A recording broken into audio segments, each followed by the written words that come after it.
There is a sort of type in China who's known as the old rogue.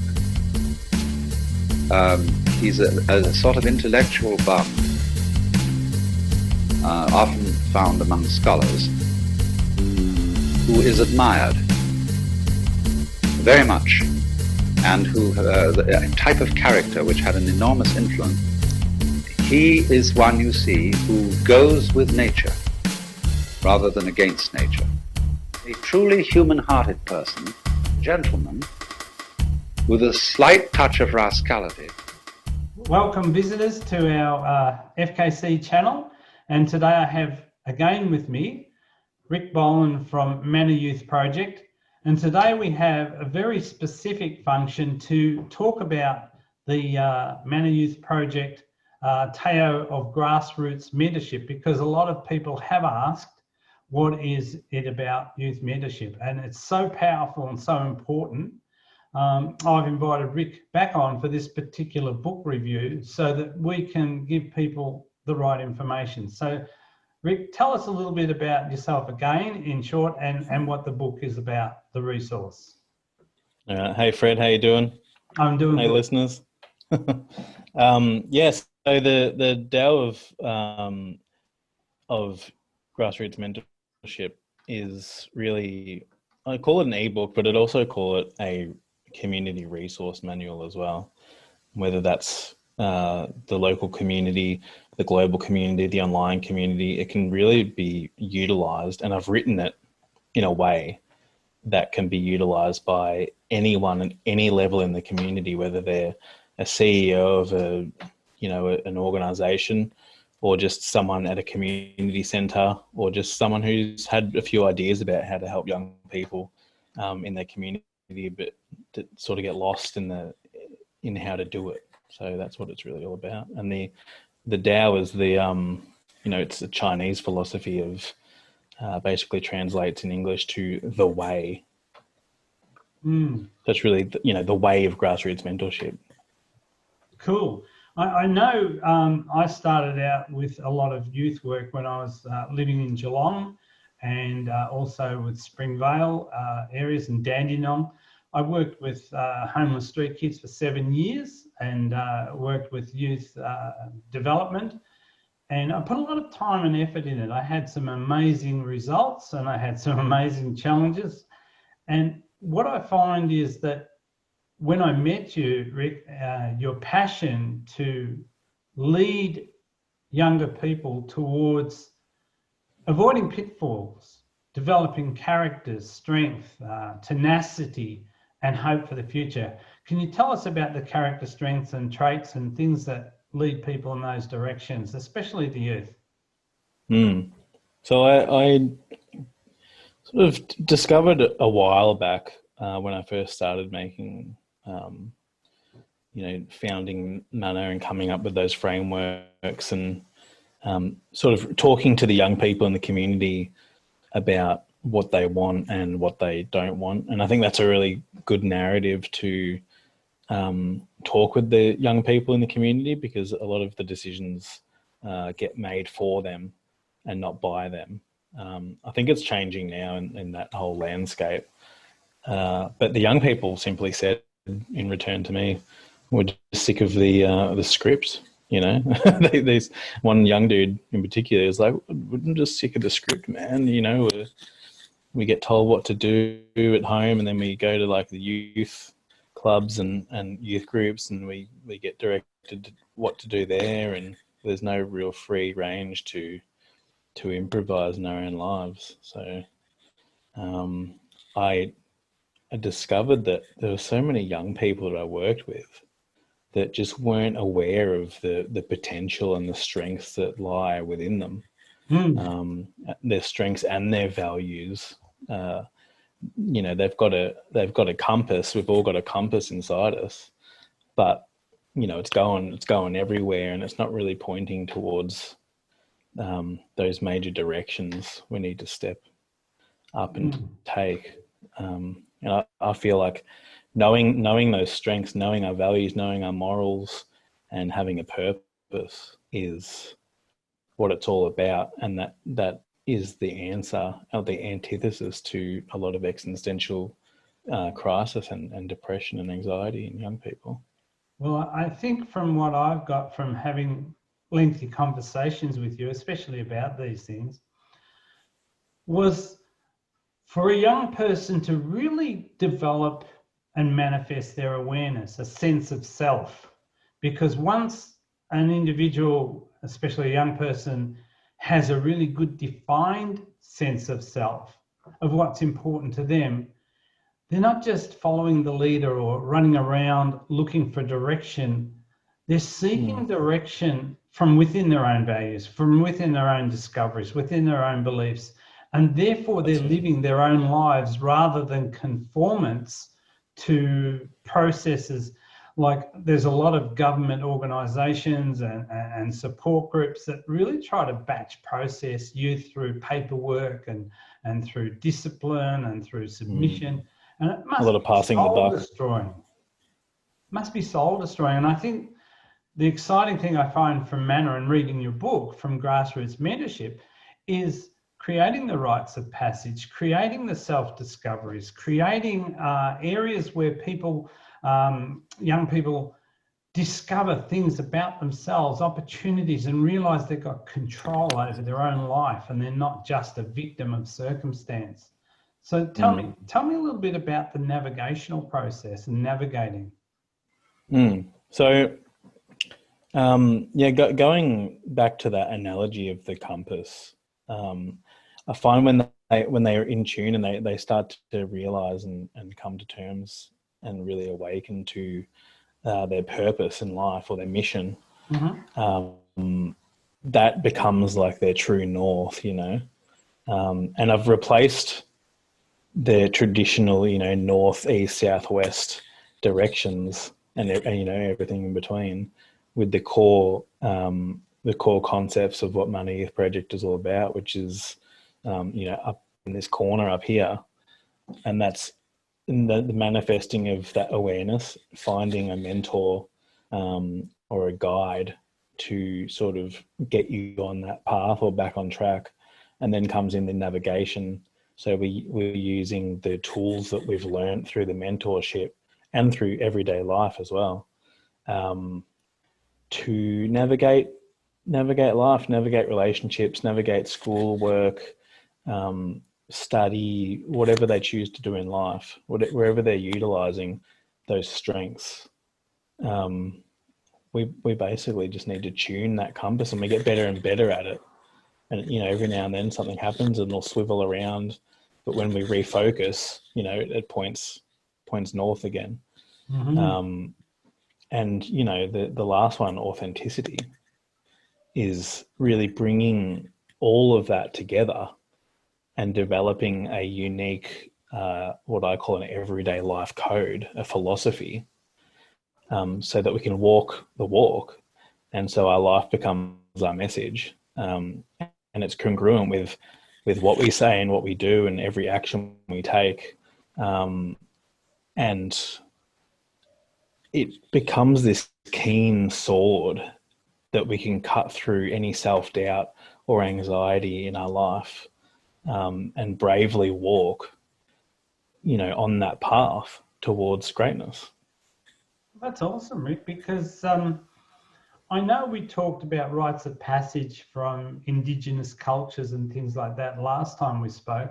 And I was thinking, I was doing some study in a particular treatise called the Talmud, a Jewish Talmud. It's an ancient scroll.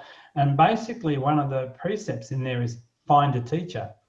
And what is a teacher or a master or a guide? It's somebody who's walked the road before you to show you where the potholes are and to show you how to avoid some of the pitfalls of life. Now, obviously falling in pitfalls and getting out of them is good for us in some sort of way, but some of them are highly unnecessary. And I know that a lot of us have some sort of checkered past.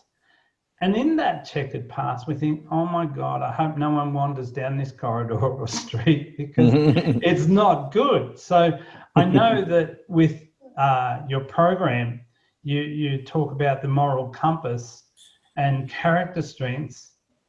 And I also noticed the positive belief system and the everyday life code and the purpose. Can you tell me in an encapsulating way how you would interface with young people in some of your programs? Because they stem from the book, and the book is a resource.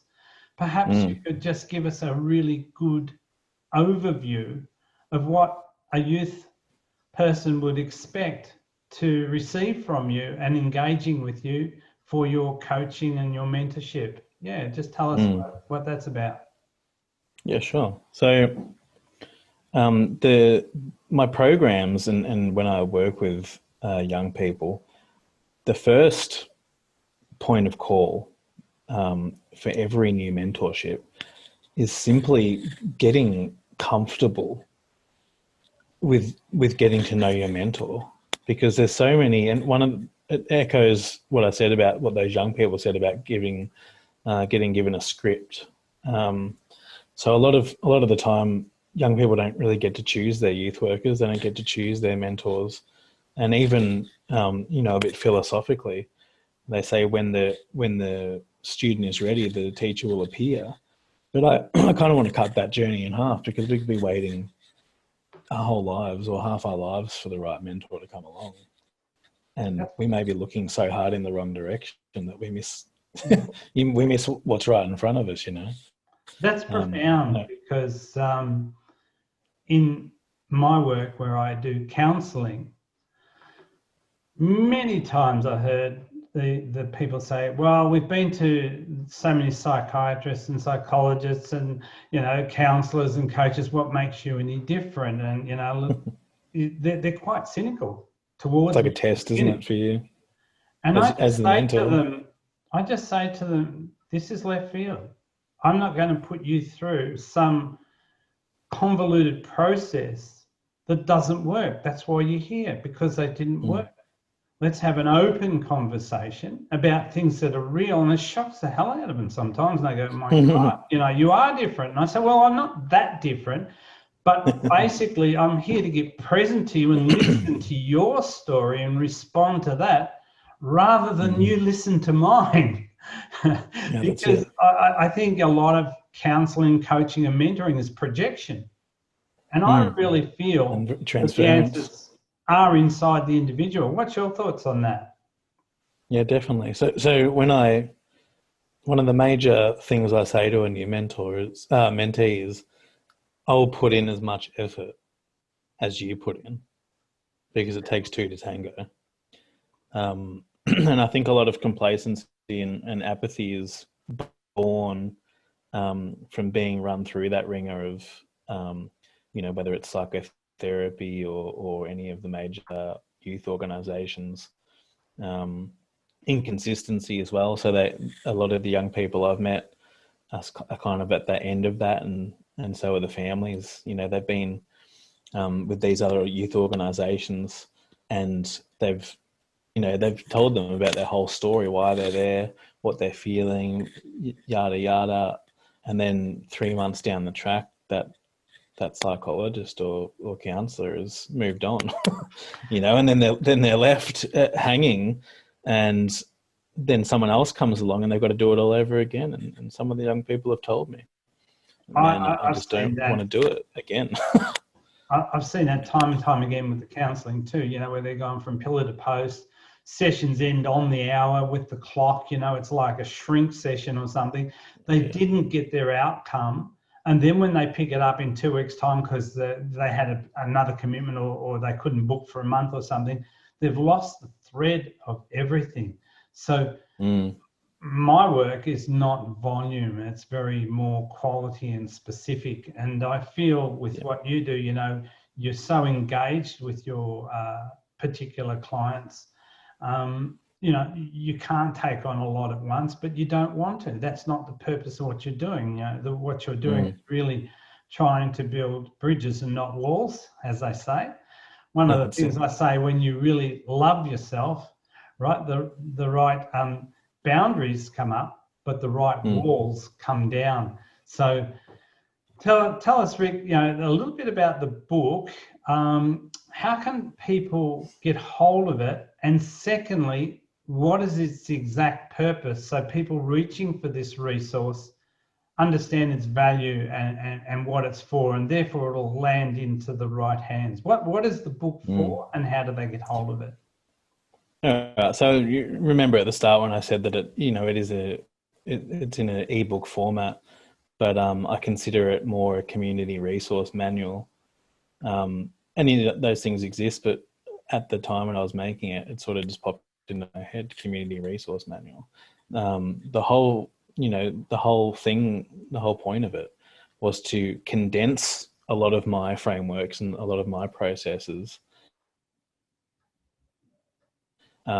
into a universal, insight, really. Not telling people what to do. And I'm also not basing any of the resource in educational jargon or, stats and things that are really reserved for the ivory towers of academia and government and all of that nonsense. So the common man can, or woman, can grab it, read it, take whatever they want from it, and if they utilize it and they change lives or they change their community or themselves even, and it's a call to action, and they take that call to action, then that's sold itself, really. So the philosophy behind how it's written also plays into how I'm selling it.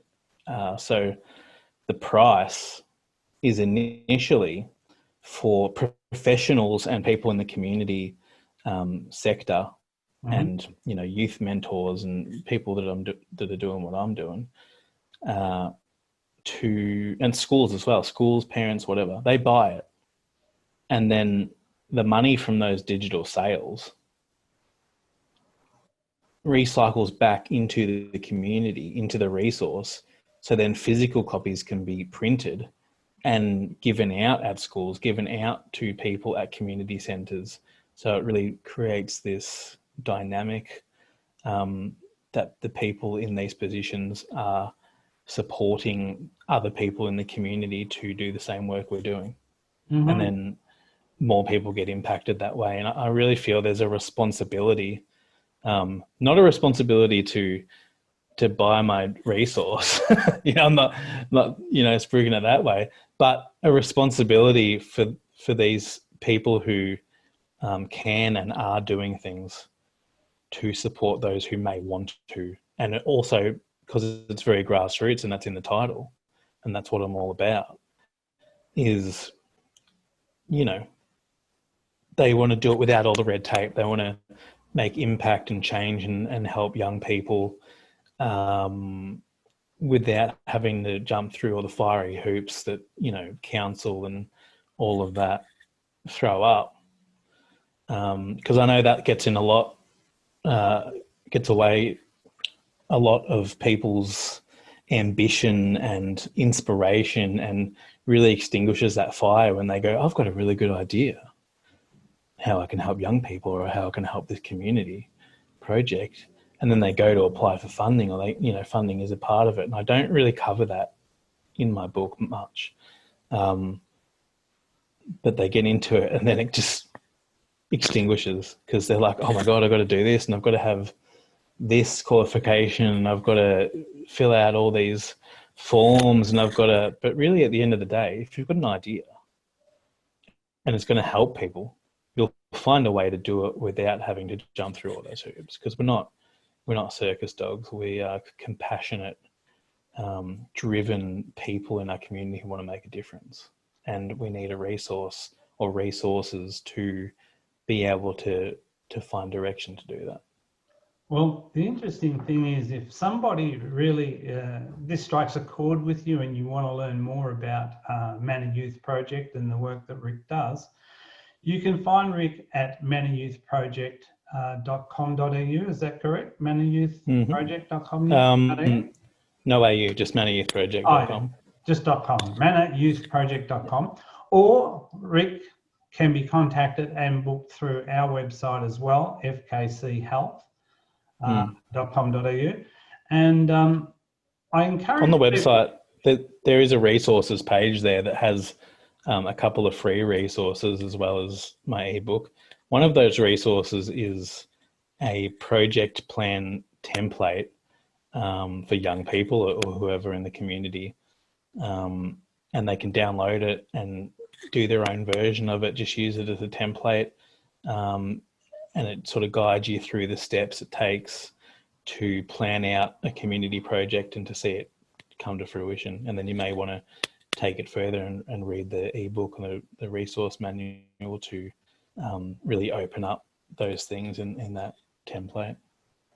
Well, I know one thing that is exciting along with many other things, but the fact that you are helping young people establish vision and hope and involvement and feeling connected and coming out of isolation. I mean, we can accuse COVID for isolation, but there's been a lot of isolation through electronic social media and things like that.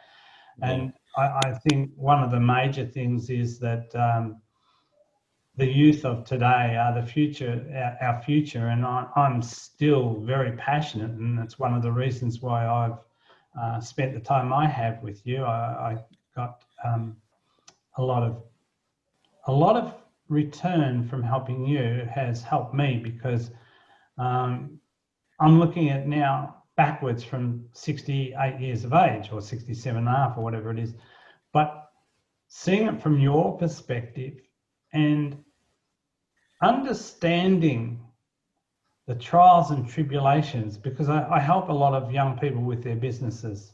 I don't know why they gravitate to me and I gravitate to them, but I think with a lot of young people, they're more open. They may know and they don't need my advice or wisdom or whatever, but they're never rude, and they take it on board and they look at it and they match it with what they've got. And sometimes out of a conversation of instruction comes a hybrid solution that neither of us ever saw before. So I just think that Manor Youth Project, Rick, he's a wonderful resource, and I think Rick is very open to have initial conversations with people. He's not a money-driven person. He's a focus-driven person for outcomes. And if the fit's right for you, I can highly recommend him for youth mentoring.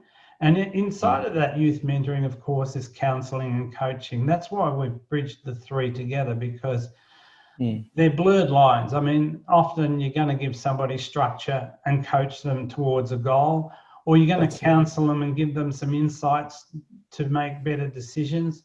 And then the mentorship is a whole another thing of where you see in someone a bit of a prodigy, or somebody where talents are in there and they need to come out.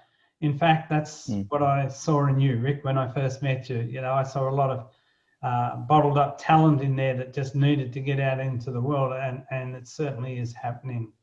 Well, so, Manor Youth Project's mission was very much inspired by our mentorship over the years. And I mean, I've got the tagline there, build bridges, not walls, but our mission is walking beside young people as they regain authorship over their own lives. And I think that's a really important point. When, riffing off what you said about, counselling and coaching and how the mentoring comes into that, it's not a person directly telling you or showing you the way and giving you a map with an X on it, to mark the spot of where you need to go. We just walk beside and as mentors, we step off that track and then we step back on when you're ready again. And I know that's been what it's like with me and you over the years. We could go months, even a year without chatting to each other. And then we come back and it's like nothing's changed. And you give me a few nuggets of wisdom and I take that and I go, all right, where can I go with this? And then an evolution happens from those little conversations. And I really dig that aspect of mentoring, because there was a quote, I can't remember who said it. It was something along the lines of, a man truly understands life when he knows that the seeds he plants, he may never stand under the shade of the trees that grow from that, and I love that. I love that quote because it really reflects mentorship.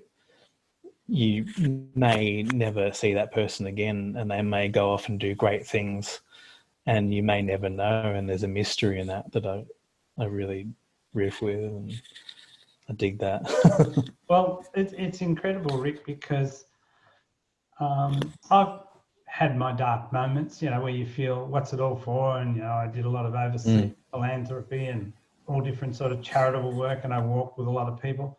But hey, I'm at the age I am, some of these people have re-shown up in my life 5, 10, 15, 20 years later, and they've more than repaid me. Not that they came with a checkbook or wanted to give me money, but they've repaid me because of their own success. They've repaid me because the small little inputs I put into their life, they've taken them out and utilised those insights, and they're changing the world in their own way. So that's the exciting part for me, is to see.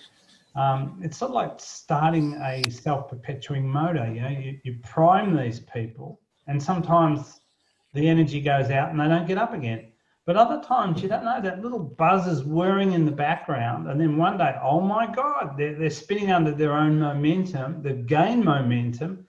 Other people and other influences have geared them up, and they've become real dynamos in their own right. And please forgive me for saying this, but I feel that you're one of these people, Rick. You've done so much in your own strength, that you've submitted to a lot of study to be authentic in this journey. I've hit those dark spots as well, eh? Yeah, I know. Nobody's immune.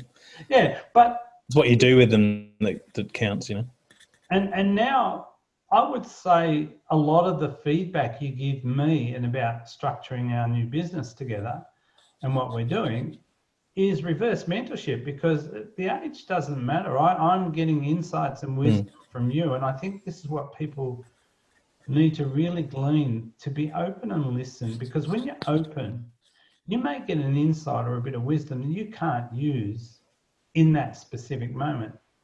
But if you put it on the shelf, it may become useful later. And I know just this week, the amount of work you put back onto me to raise our standards and game, it's phenomenal. I just don't have enough hours in the day to implement them all at once, but we'll get there. So, and then another turn of that cog is then doing this dance with you and working together on this new venture that we're doing, that's going to, skyrocket us into more purpose, is it lights a fire under me again. So all those years ago, you lit a fire under me, and then the reverse mentorship happens and I light a fire with you. And then soon enough, we're all just dancing around the same fire, right? And it's popping and crackling and going off, and we just keep adding more logs, and that fire just burns out of control in the most positive way it possibly can. Well, what I'm finding exciting, Rick, is the synergy that we have now. Others are coming on board. We've made quite a few interviews in a short space of time, and I've got another one this afternoon. And I think I've got 3 or 4 more in the pipes lined up with really unique, special people that want to come on board and synergize. They've got their own shows to run and their own wheelbarrows to push, but each one of these people are just powerful, positive people giving to life. So I've created this platform for all of us. Well, I think it's really great. We've come to our time, and we've jammed for a while, and I think people have got a really good sense of what you do from this conversation. And of course, they can seek you out at manayouthproject.com. Yep. Right. And I really want to encourage people and parents and carers and young people themselves. That range of youth work that I personally work with is between the ages of 12 and 25, and there's so much space in between those two age groups. I really encourage people that if you're looking for direction, if you're looking for a purpose, if you're feeling any kind of apathy towards life, or even because during COVID as well, COVID lockdowns really made us put a slump on things this year. Get in contact and visit the FKC website and make a booking. And, you know, that initial consultation is what I mentioned before, is it's getting to know you, it's getting to know me. And, you know, I look forward to speaking to parents on Zoom and then eventually in person when everything gets turned back on. And seeing what we can do for you or for the young person in your life. Because I know from personal experience that when we're just sort of kicking rocks along the road, and we're always looking down to see where those rocks are going, we miss all the opportunity in front of us. And that's a really sad thing, especially when we're younger. Yeah. And one thing I'd like to add, to have a conversation with Rick or myself, an initial conversation, it's a free jam to find out if we're the right fit for you. And I not only put it out there for Rick for 12 to 25, but anybody of any age who has interests in these areas and connection with children that they're struggling with, like their children are not coping at school or in their social scenes. Feel free to talk to us and hit either of us up on those conversations, because youth problems do stem from adult problems in a lot of cases, and that's something that I emphasize. You know, if your parenting needs improvement, there are other agencies and organisations and resources we can tap you into that will help you in that area as well, so you can be supportive and on the support team for your child. So that's another angle on avenue that I put forward. And I always say as well when I talk to parents, because I mean I've met my fair share of parents that you know, they've taken that brave step of meeting up and organising a meeting with me, but you know, and I'm completely honest with them, and I say, look, I know you may be thinking, gee, I'm coming to this guy to teach my kids stuff that I should be teaching them. And I always say, that's not what it's all about. No one's saying or questioning your parenting. And I always encourage them the idea that coming to external help, coming to a mentor, you know, or coming speaking to me to invest in your young people in your life is such a strong, brave thing to do as a parent. Because I know that those feelings arise and sometimes stuff happens and sometimes the care of the young people in our lives sort of slips by the wayside, because life is crazy and we've got to work and we've got to do all these other responsibilities, but there's no shame or anything in seeking out a mentor. One of the seeds that I go out of my way to implant when I work with young people is to say that my father, he lived till 97. He was a very pleasant and serene man. And one of the desires, one of the desires I had was, as I said at his funeral, to be at least half the man he was, but I'd like to be more than that. But the example was, he was never angry, resentful, regretful, or bitter. And I would like to say to young people, look at the mature and older generation and choose some role models there of what you're aspiring to in your old age, because that's the compass. I don't want to be angry or bitter or resentful or regretful in my senior years. I'm not now, and I don't intend to take that on. I have things go wrong with people, with myself, with life, but I don't carry acid. And I think the hard part for youth is when they're buffeted and frustrated and really set back, that they can set up some metronomes of real sadness and angst in their lives that tick-tock right through their life. And I think when you can identify what's happened to you, what's been going on and what's held you back, but recontextualize those things into learnings and move past them. So I really encourage youth to seek out some role models of people who have overcome the challenges and difficulties that you face, and then learn the recipes and the methodologies to turn those things into an advantage and springboard off them into better things. Because I know someone recently, one of my mentors, I still have mentors myself, and I turned out mentoring this guy, and as it always turns out, they end up mentoring me. But Yeah. he said to me, and I've got it written down over here, it says, I can believe more successful in my future than I ever was before. And he said, if you don't really embrace that belief as a true belief from your core, you're wasting your time. You have to believe you can do things better. Now, what that has meant, I have to let go a lot of childish things, and that things are out of my reach. But there's still a lot of youthful things in there that are being rebirthed and embraced. So I thought in this little snapshot I've just spoken, that maybe the young people can see, well, I want to have that energy. I want to have hope. I can see grandma and grandpa sitting in the chair and just watching bingo, or, you know, they're lifting the spoon to the mouth and the walking frame. But then there's people like Freddie and other people out there, they go, my God, the guy's still kicking it. He's still smashing it. Let's get out there and make the right decisions now, so we're not pulled up at 40, 50 with all these roadblocks. What's your thoughts on that? And then we pass those things on to our kids, and it just keeps going in this savage circle. I really dig what you're saying, Fred, as usual.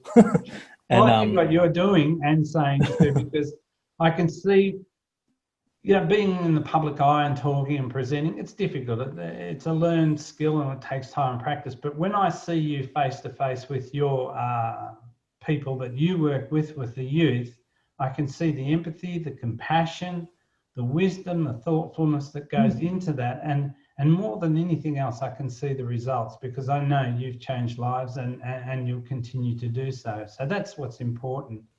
And we have a good time with it as well. I mean, it's not all introspection and depth and diving into caves and all of that sort of stuff. It's not always serious. Most of the times it's a check-in. And I think a lot of the other, you know, really deep content that you tackle in their mentorship, it all happens passively. And there's periods of really digging deep into it. And there's other times where you just meet up and all those things take a back seat, and you are just there to listen and have a laugh and just see. That's why I never do my work in an office. I always do it at a beach or a cafe when we're able to, because there's never nothing going on, and, you know, the whole world's out there to see. We just need to step outside of our comfort zones, as it's very discomforting as that seems sometimes.